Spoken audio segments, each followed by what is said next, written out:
Breaking news mga kabayan, 2 high-profile judges ng Iran, inassassinate. Sino kaya ang may gawa? Pangalawang breaking news, Philippine Coast Guard, pinigilan ng Chinese vessel, makapasok sa economic zone ng Zambales. Pangatlong breaking news, Amerika, hindi na nakapagpigil, may malaking warning sa China. Bago tayo magumpisa, baka pwede pa like ng video na ito. Malaking bagay na to sa aming mga content creators. Maraming salamat po.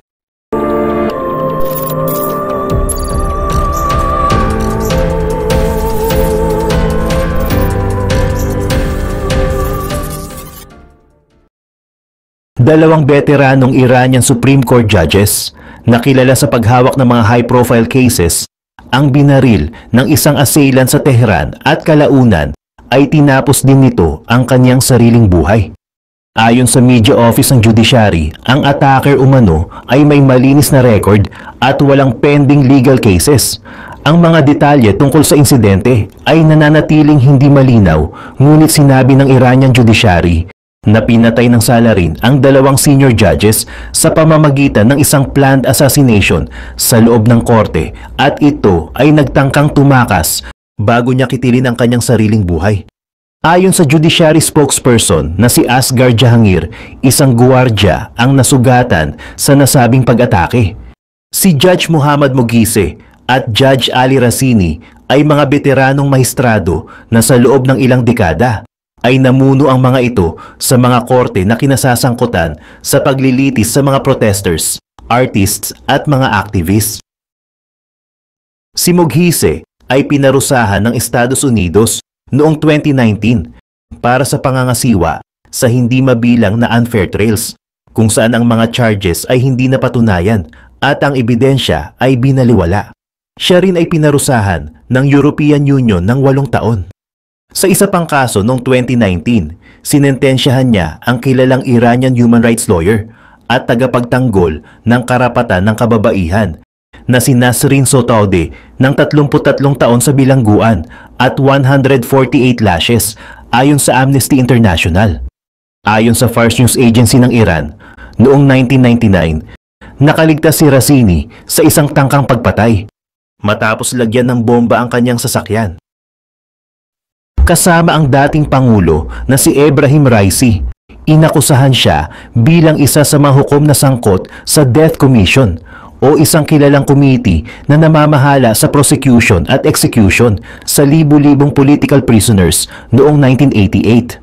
Samantala, sa iba pang mga balita, ang Philippine Coast Guard offshore patrol vessel na BRP Gabriela Silang ay nag-step into action habang sumasailalim sa minor repair sa Bataan ang BRP Teresa Magbanua.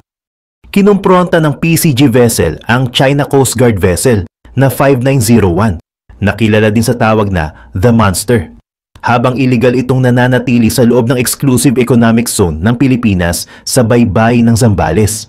Iniulat ng PCG noong Biyernes na na-intercept at nagsagawa ng challenge ang BRP Gabriela Silang sa mas malaking sasakyang pandagat ng China na pumilit dito na manatili ng hindi bababa sa 70 nautical miles mula sa baybayin ng Zambales. Binigyang diin ng PCG ang unwavering commitment nito sa paggigiit ng mga karapatan sa soberanya ng Pilipinas, isang stance na sinusuportahan ng domestic legislation at international maritime law. Sa isang series ng radio communications, pinaalalahanan ng PCG ang CCG na ang presensya nito sa karagatan ng Pilipinas ay lumalabag sa Philippine Maritime Zones Act, United Nations Convention on the Law of the Sea at ang landmark 2016 Arbitral Award na nagpawalang bisa sa sweeping claims ng China sa South China Sea. Ang tracking data ay nag-reveal na ang pagmamaniobra ng CCG 5901 ay tahasang sumasalungat sa mga prinsipyong nakasaad sa United Nations Convention on the Law of the Sea. Binigyang diin ng PCG na habang ang freedom of navigation ay nire-recognize, hindi ito nag-e-extend sa unlawful patrols o coercive activities sa EEZ ng ibang bansa. Inuulit ng PCG na kung ang China ay tunay na naghahangad ng de-escalation at mutual trust, dapat nitong igalang ang ating sovereign rights sabi ng PCG sa isang pahayag. Sa iba pang mga balita, ayon sa pahayag ng papasok na administrasyon ni Donald Trump, dapat ay iwasan umano ng China ang anumang hindi makatuwirang pagkilos sa Taiwan at Pilipinas. Ipinahayag ito sa pamamagitan ni US Secretary of State nominee na si Marco Rubio. Ayon sa kanya, hindi dapat gumawa ang China ng mga hakbang na padalos-dalos kung gusto talaga ng bansa na magkaroon ng matatag na relasyon at pakikiisa sa Estados Unidos. Samantala, pambabatikos naman ang isinagawa ng China tungkol sa hindi umano makatuwirang pag-atake ng Estados Unidos sa kanila. Ayon sa Foreign Ministry ng China na si Guo Jiakun, dapat daw ay mag-establish ang US ng correct understanding sa China at ihinto ang mga sapilitang pag-atake at mga kampanya ng paninira sa kanila. Isang paghaharap naman ang naganap sa pagitan ng China at Pilipinas sa isang bilateral consultation mechanism na kaugnay ng South China Sea, kung saan isang paglalarawan sa naganap na talakayan ang isinagawa ng Department of Foreign Affairs na nagsasabi na ito ay prank at constructive discussion. Ipinahayag ng Pilipinas ang matinding pag-aalala nito sa insidente na naganap sa South China Sea kamakailan lang. Partikular na dito ang mga aktibidad ng China. Isang pagbibigay diin din ng malinaw na posisyon ng Pilipinas, gayon din ang pagiging handa ng Pilipinas sa pagsasagawa ng isang dialogue, ang ipinahayag ni DFA Undersecretary Teresa Lazaro. Ayon rito, sa kabila ng mga hindi maresolba na mga hamon at kaibahan ng dalawang estado, open pa rin naman daw ang Pilipinas para sa mga diplomatic at pragmatic cooperation sa pagre-resolba ng mga issue sa South China Sea. Ang Hongqin Air Defense Missile System ng China ay may humigit kumulang 200 missile battalions na siyang pinakamalaki sa buong mundo. Pero huwag nating kalimutan na ang core technology nito ay galing sa Russia. Malalaking launch tubes, mabigat at malaki, malinaw na may Russian origin. Isa pang hamon ay ang paglipat ng mga sistemang ito sa dagat. Ang launch silos ay hindi makakarga ng maraming missiles at ang air-based air defense capability nito ay hindi rin tatagal. Masyadong pinopromote ng gobyerno ng China ang performance ng Hongqi system, pero maging ang mga Chinese citizens ay may alinlangan sa tunay na kakayahan nito sa labanan. Kung nasa serbisyo na ang Hongqi 9B, bakit nila kinailangan pa ang Russia's S-400? Ang pag-deploy ng S-400 sa Beijing bilang proteksyon ay parang indirektang pag-amin na hindi sapat ang Hongqi 9B. Bukod pa rito, ang recent performance ng S-400 ng Russia sa labanan sa Ukraine ay hindi rin kahanga-hanga. Kung ito ang backbone ng air defense ng China, baka hindi ganon kahirap para sa Western tactical missiles na makatagos. Ipinagmamalaki ng China na advance ang radar technology nila. Pero ayon sa public information, ang radar detection at tracking capabilities ng China ay laging ng mga 10 years kumpara sa Russian systems na kinopya nila. Sa isang future Taiwan Strait conflict, hindi pa tiyak kung kayang protektahan ng Hongqi umbrella ng China ang kanilang baybayin. Kailangan nating manatiling malinaw ang isip kapag humaharap sa military propaganda ng China at objektibong suriin ang tunay na capability nito sa labanan. Ang air defense systems ng China ay pangunahing umaasa sa Hongqi 9B, Hongqi 22, S-400 at S-300 models. Ang Hongqi 9 na pumasok sa serbisyo noong 1997, ang unang inangkin ng CCP na self-developed air defense system nila.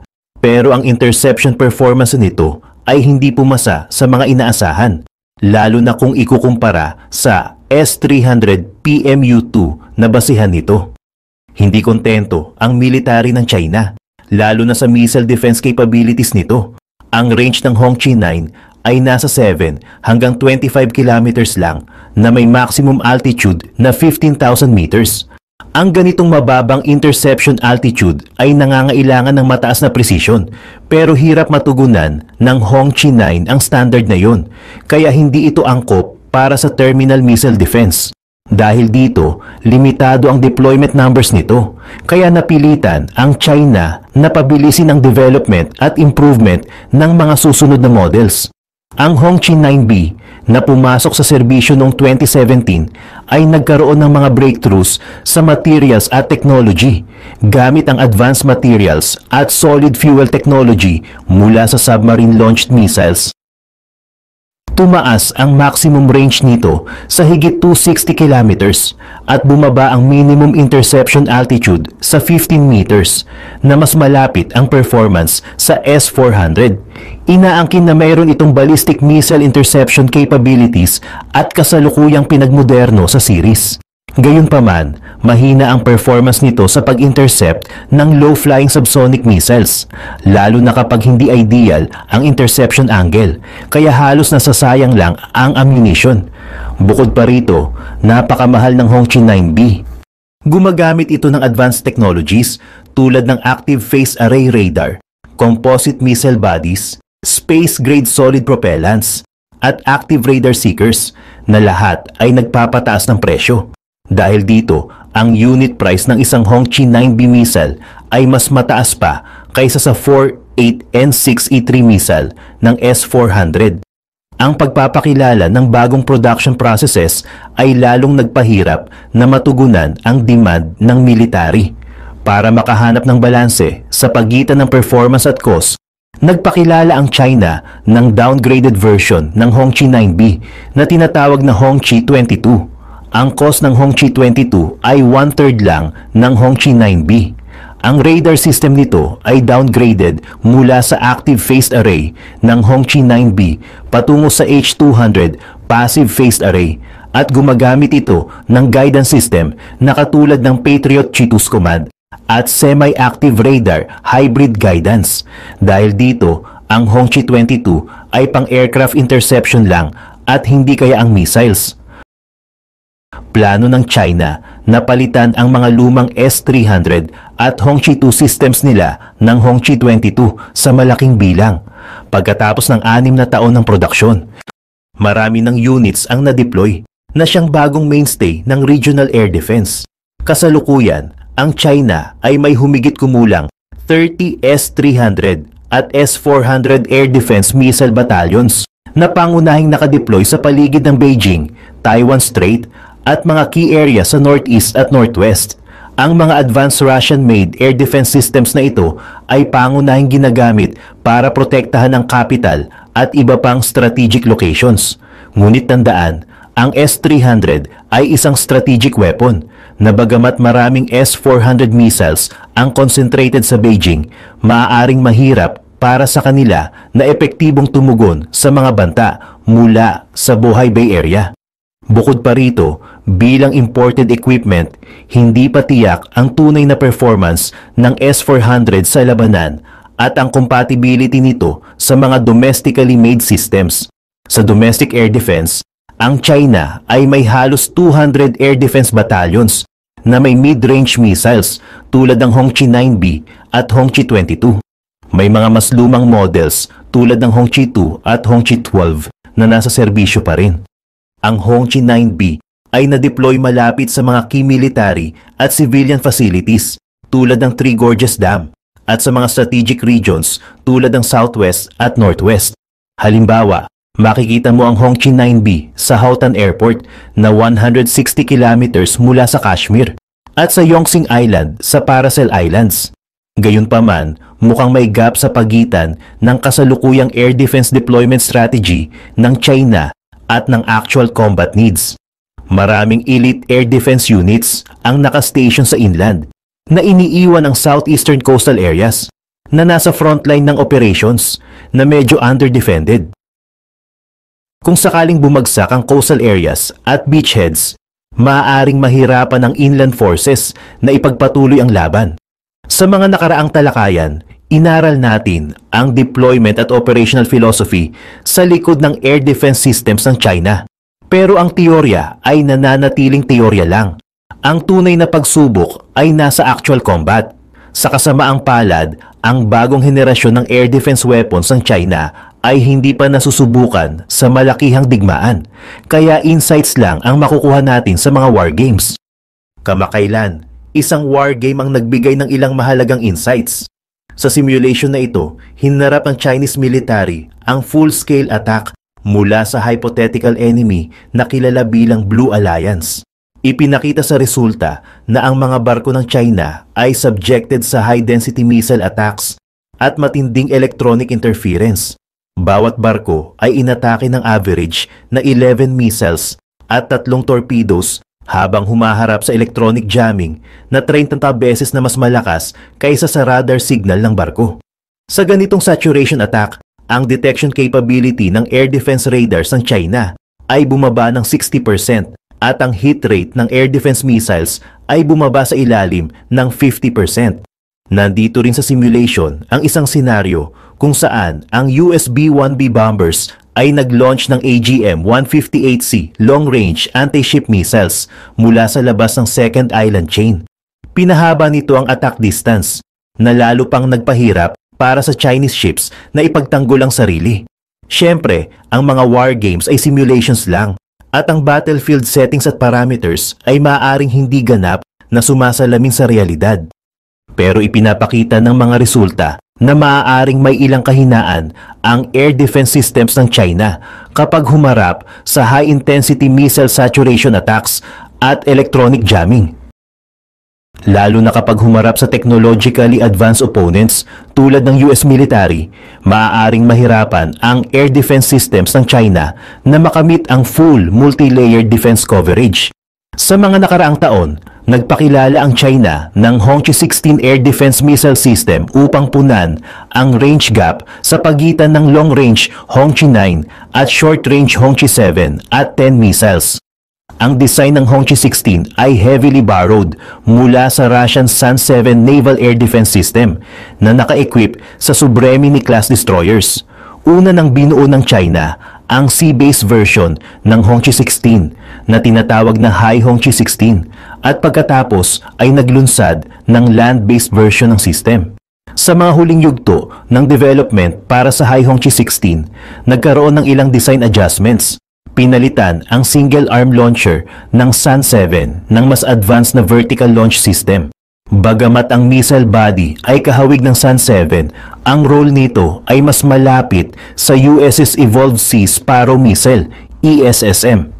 Gayunpaman, dahil sa mas malaking sukat ng High Hongqi-16 at ang relatively less mature vertical launch technology ng China kumpara sa US at ibang Western countries, mahirap makamit ang compact na 4 na missiles per cell arrangement. Ibig sabihin, sa parehong bilang ng launch cells, ang mga Chinese warships na may High Hongqi-16 ay may mas kaunting missile capacity at sustained firepower kumpara sa US Navy ships na armado ng ESSMs. Ang kasalukuyang pangunahing air defense at missile interception systems ng China tulad ng Hongqi-9 at Hongqi-16 ay kaya lang ang terminal interception at hindi capable ng mid-course missile defense. Ang standard Ray Block UOI interceptors ng US military ay may interception altitude na lampas sa 900 kilometers, samantalang ang mga sistema ng China, dahil sa mga limitasyon sa missile body design at radar performance, ay may interception altitude na mas mababa sa 20 kilometers. Sa mga kritikal na teknolohiya at sa tunay na kahandaan, magkaibang level pa rin ang China at US sa missile defense field. Simula noong pumasok ang ika-21 siglo, ang China ay nagde-develop ng bagong henerasyon ng missile defense equipment tulad ng Kinetic Energy Series interceptors na sinasabing may interception altitude na hanggang 30,000 kilometers. Ngunit may pagdududa sa numerong ito at ang system ay nasa testing phase pa lang na wala pang malakihang deployment. Sa kabilang banda, ang US Ground-Based Mid-Course Defense GMD system ay operational na sa loob ng mahigit isang dekada.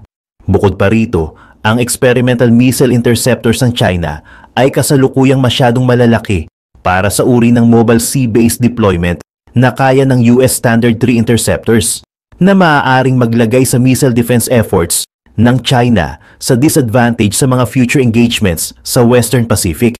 Kamakailan lang, may balitang ang China ay nagde-develop ng bagong interceptor missile, ang Hongqi-26, na may interception altitude na 200 kilometers upang matugunan ang ilang nakaraang kakulangan. Pero kung titingnan ng mas malapit, ang sistema pa rin na ito ay sumusunod sa basic model ng Russian S-400. Ang interceptor missile nito ay kopya at pinahusay na version ng 40EN6 model. Kaya magiging hamon ang paggawa ng mas advanced na teknolohiya dito. Kung sakaling ma-deploy ng China ang system na ito sa sea-based platform, malaki ang magiging ambag nito sa regional missile defense capabilities nila sa Western Pacific. Pero mahaba pa ang tatahakin nito bago maabot ang global rapid response missile defense level ng US military, kahit na pinalalabas ng Chinese propaganda na makapangyarihan ang kanilang air defense at missile defense systems. Sa totoo lang, maraming tinatawag nilang advanced systems ay nasa testing stage pa lang at hindi pa aktibong ginagamit. Ang kasalukuyang pangunahing air defense at missile defense systems ng China ay heavily reliant pa rin sa technology framework ng S-300 at S-400. Malaki ang pagkakadepende ng kanilang air defense at missile defense architecture at force structure sa traditional Russian model. Ang Air Force ay gumagamit ng regional air defense systems tulad ng Hongqi-9, Hongqi-22, S-300 at S-400, habang ang Army naman ay may systems tulad ng Hongqi-10, Hongqi-16 at TUR-MI missiles. Bukod dito, ang Army ay gumagamit ng maraming self-propelled at towed anti-aircraft guns na bumubuo ng low to medium altitude, short to medium range air defense system. Pero sa battlefield, napatunayan na ang ganitong force structure na base sa traditional air defense tasks at regional divisions ay limitado. Sa Russia-Ukraine conflict, madalas napasok ng HIMARS rocket system at ground-launched missiles ng Ukraine ang S-300 at S-400 defenses ng Russia na nag-expose sa mga technical na kahinaan ng equipment at ang hindi mahusay na pagkakaorganisa ng Air Defense Battalion at command structure ng Russian Army. Mabagal itong tumugon at nahihirapan makipag-coordinate ng maayos sa ibang sangay ng militar, kaya't madalas itong nagiging vulnerable sa mas malalakas na kalaban. Sa kabilang banda, ibang estratehiya ang ginagamit ng US. Ang early missile defenses at air defense tasks ay hinahandle ng stealth bombers na inaalis ang mga banta sa ground bago pa sila makapag-launch. Ang ibang air defense tasks ay under ng kontrol ng Army at lahat ng land-based missile defense systems ay pinamamahalaan ng Army. Para sa short-range air defense, ang China ay kasalukuyang umaasa sa Hongqi-17 na may iba't ibang tracked at wheeled models at kayang mag-carry ng hanggang 16 na 9 M330 surface-to-air missiles na may range na 12 kilometers at maximum altitude na 600 meters. Ang Hongqi-17 ay sinasabing pinahusay na version ng Russia's TOR-M system, pero hindi lang ang Hongqi-17 ang short-range air defense weapon ng China. Kasama din sa mga key equipment ang Type 95 self-propelled anti-aircraft gun. Ang system na ito ay may 4 na 25mm automatic cannons at nagdadala ng 4 na QW-2 infrared guided surface-to-air missiles. Sa modern battlefield, dahil sa bilis at agility ng drones, kailangan ng air defense systems ng mabilis at direct fire support. Kaya naman, nag-develop ang China ng 625E air defense vehicle na armado ng Gatling gun na kayang magpakawala ng 5,000 rounds kada minuto na nagbibigay ng malakas na firepower.